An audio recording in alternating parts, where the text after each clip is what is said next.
mawala kayo mamaya. Sabi? Abay.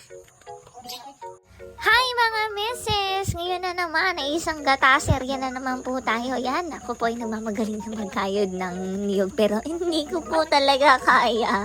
Pabebe pa po yan ni Hansa. Kaya sabi ko kay tita, ikaw na, ayoko na, nahihirapan na ako. Kaya naman ngayong araw kami ay magluluto ng pakak. Sa Tagalog ay kamansi. Tama ba? Anong tawag sa inyo yan? Yan po ay gagataan po natin. Naganda po kami ng 2 niyog at 2 pakak. Yan po ay kinuha ni mama nung isang araw dito lang sa bakuran, sa tabi-tabi. At yan po, pagkatapos niyan ay hahatiin po. Hihiwain. Mali. Hihiwain po natin ng ganyang kalaki or pwede niyo pa pong hihiwain na mas maliit. At i-ready na po natin ang ating panggata. 2 beses po natin pipigain ang mga sapal ng niyog na yan.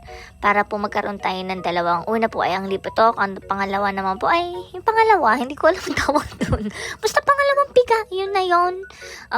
Pagkatapos po niyan ay aming sasalain. Yan. Nakuha mo. At pagkatapos niyan ay bumove naman na po tayo sa pangalawang piga ng ating gata. At yan po ang unang ilalagay sa ating pagluluto. At yan po ang unang isasalang natin sa kawali. Kaya dyan na po natin siya isasalain. Yan. O diba? Naglalag yung isip ko. At pagkatapos yan, alam niyo po ba yung mga sapal na yan? Sabi po sa akin ni mama, ay maganda daw po siyang parang fertilizer po siya sa kalamansi. At yan po ang dahilan kung bakit madaming bunga at namumulaklak ang kalamansi. Now you know, okay? Gawin niyo po yan sa inyong bahay. Pagkatapos po yan, ay nilagay na po ang pangalawang piga ng gata at kumuha po na pangmalakas ang bagoong na galing pa ng Pangasinan. Ayan, yan po yung bagoong na may laman. At ilalagyan po natin ng bagoong. Pagkatapos niyan ay nagdagdag na po si mama ng luya. At pagkatapos ay nilagay na po ang pakak o ang kamansi na tinatawag po natin. At wag po nating imekos-mekos yan. Mamaya lang po. Wait lang tayo. Pagkatapos po niyan ay hinilera na po ni mama dyan. Yung mga tilapia. Ayan na po. Candidate number 1, candidate number 2. Pagkatapos po niyan, wag po muna nating imekos-mekos. Hintayin po muna nating kumulo at manuot ang gata. At maya-maya po ay dumating po si Kuya RJ. Shoutout Kuya RJ sa nagtitinda po ng isda na pumupunta dito sa amin. Thank you so much. Ayan po.